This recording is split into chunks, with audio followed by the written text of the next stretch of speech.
Shalom, Bapak Ibu, Saudara semua. Senang sekali bisa ketemu kembali dengan Bapak Ibu, Saudara semua pada hari ini. Bapak Ibu, Saudara-saudara semua, hidup kita ini seperti bola lampu.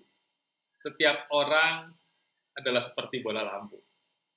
Kita semua punya potensi untuk memancarkan cahaya, bahkan jika saat ini kita tidak terhubung ke apapun.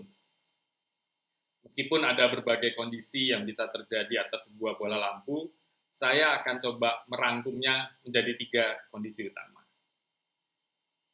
Kondisi pertama adalah bola lampu yang menyala atau bersinar. Bola lampu yang bersinar melambangkan seorang yang dipenuhi dengan kuasa Roh Kudus dari Tuhan. Bola lampu itu, saudara, itu dibuat hanya untuk dipasang, hanya pas jika dipasang ke sebuah soket yang dibuat tepat untuk keperluan itu. Kita bisa mencoba menyalakan sebuah bola lampu dengan cara mencelupkannya ke dalam tanah, atau menjemurnya di udara terbuka, atau bahkan memasukkan dia ke dalam air. Cara lain apapun, kita bisa coba berbagai macam cara untuk menyalakan bola lampu tersebut. Tapi hal itu tidak akan berhasil, saudara-saudara. Kenapa? Karena bola lampu itu tidak dirancang untuk dihubungkan dengan air, tanah, udara, dan sebagainya. Meskipun kita tahu bahwa tanah, udara, dan air itu bisa dipakai untuk menghasilkan listrik, tetapi bola lampu tidak akan pernah menyala, sekalipun kita paksa untuk menghubungkannya ke tanah, ke udara, atau ke air. Demikian juga dengan kita, saudara. Kita hanya dapat menemukan kekuatan sejati, sumber cahaya sejati lewat kasih Kristus.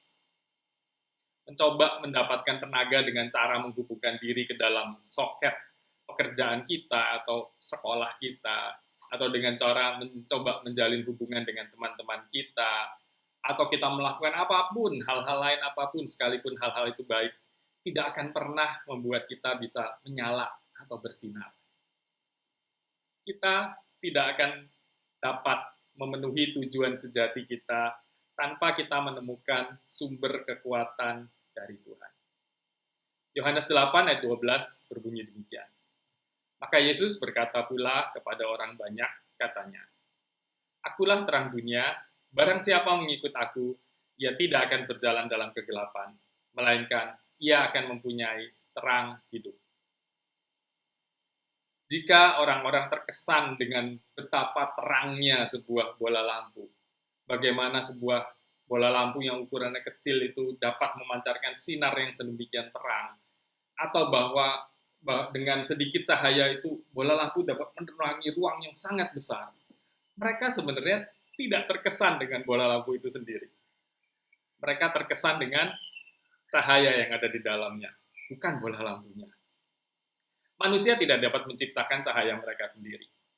Mereka hanya bisa merefleksikan atau memantulkan cahaya dari Tuhan. Lampu yang menyala tidak pernah dan tidak perlu takut masuk ke dalam kegelapan. Mereka dapat dengan percaya diri ditempatkan di ruangan yang paling gelap sekalipun. Karena alih-alih kegelapan memadamkan cahaya, cahaya akan menyebar ke dalam kegelapan dan mengalahkan kegelapan itu. Sumber tenaganya kuat dan tidak ada kekuatan kegelapan yang bisa mengalahkannya. Dan dengan kekuatan tersebut, kita akan dapat menuntaskan tugas yang Tuhan percayakan bagi kita. Kisah Para Rasul 13 ayat 47, sebab inilah yang diperintahkan kepada kami, aku telah menentukan engkau menjadi terang bagi bangsa-bangsa yang tidak mengenal Allah, supaya engkau membawa keselamatan sampai ke ujung bumi. Kondisi kedua adalah bola lampu yang tidak menyala. Bola lampu yang tidak menyala itu, saudara, sebenarnya 100% identik atau sama dengan bola lampu yang menyala.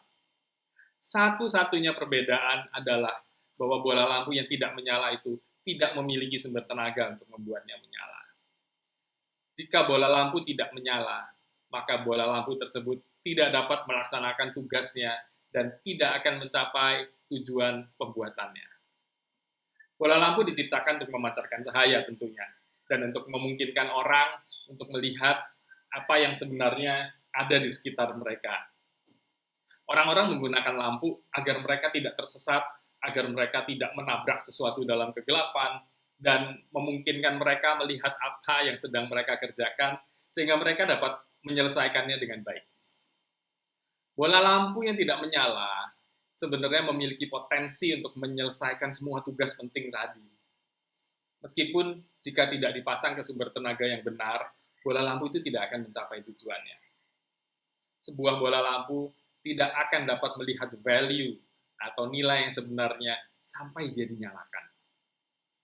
Untuk beralih dari kondisi tidak menyala ke kondisi menyala, kita harus menginvestasikan waktu kita untuk memasang atau menempatkan diri kita di dalam Kristus, saudara-saudara. Dengan membaca firman-Nya, untuk berkomunikasi dengannya lewat doa-doa kita, untuk berdiam diri dan mendengar suaranya.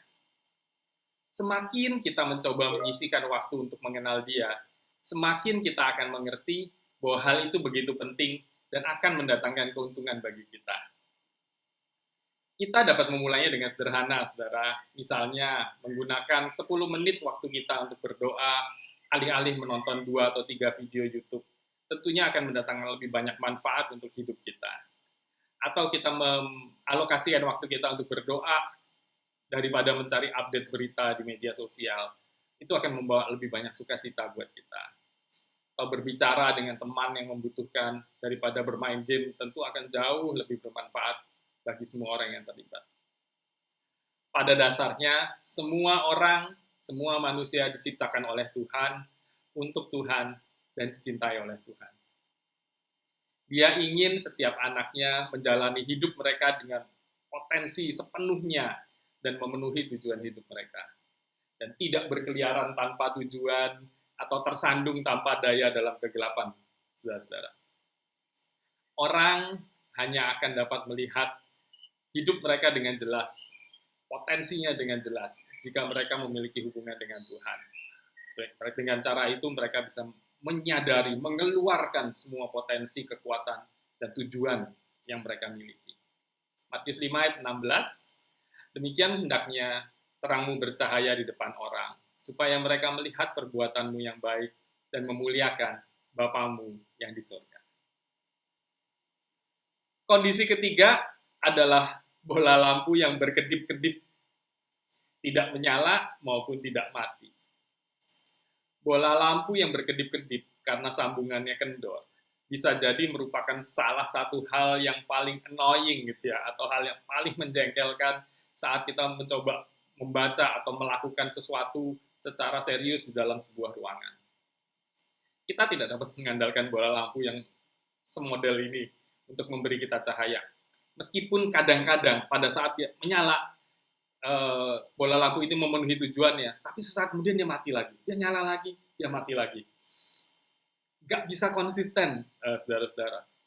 Saya pribadi lebih suka, oke, saya berhenti dari apa yang saya lakukan, saya kencangkan itu bola lampunya supaya nyala terus. Atau kalau memang dia sudah tidak sanggup lagi untuk menyala, mending saya lepas. Mending gelap, gitu, saudara-saudara, daripada mati lampu, mati nyala, sangat-sangat annoying. Bola lampu jenis ini mewakili orang-orang yang mengatakan bahwa mereka mencintai Tuhan dan mencoba menjalani hidup mereka seperti yang Dia inginkan, tapi tindakan dan kata-kata mereka tidak konsisten atau tidak sinkron dengan apa yang mereka katakan tadi. Banyak orang mencoba menjalani kehidupan Kristen yang sempurna, tapi mereka terus-menerus hidup mati. Saya percaya jenis orang yang seperti ini itu adalah alasan utama kenapa orang-orang di sekitar kita bingung akan eksistensi kekristenan yang sesungguhnya. Gitu ya. Bola lampu yang berkedip ini pada dasarnya hanya mengalihkan perhatian dan menimbulkan distraksi, Bapak Ibu. Dan banyak orang hanya ingin menjauh dari orang-orang semacam ini. Tidak masalah pada akhirnya mereka orang-orang itu mendekat pada bola lampu yang menyala atau yang mati gitu. Yang pasti bola lampu yang menyala atau mati itu dapat diandalkan. Nyala, ya nyala. Mati, ya mati. Nggak seperti bola lampu yang berkedip-kedip tadi. Setidaknya bola lampu yang tidak menyala sekalipun itu tidak berpura-pura akan memberi kita cahaya gitu kesannya Bapak Ibu. Kalau bola lampu yang kedip-kedip itu kadang dia seolah-olah memberi harapan, oke nih kita bisa kerja, tapi sesaat kemudian tidak bisa lagi. bisa lagi, tidak bisa lagi. Menyebalkan sekali. Sangat mudah bagi seseorang untuk menjadi orang dengan iman yang goyang-goyang, gitu, saudara. Ada banyak cara orang bisa menjadi bola lampu yang berkedip-kedip seperti tadi. Mungkin kekhawatiran kita, berbagai sumber stres yang ada di sekitar kita, atau pikiran kita yang mengembara kemana-mana, secara perlahan-lahan dan halus bisa menjauhkan kita dari Kristus. Kecuali kalau kita dengan sadar dan terus-menerus melihat kembali kepadanya untuk mendapatkan kekuatan dan dukungan dari Kristus.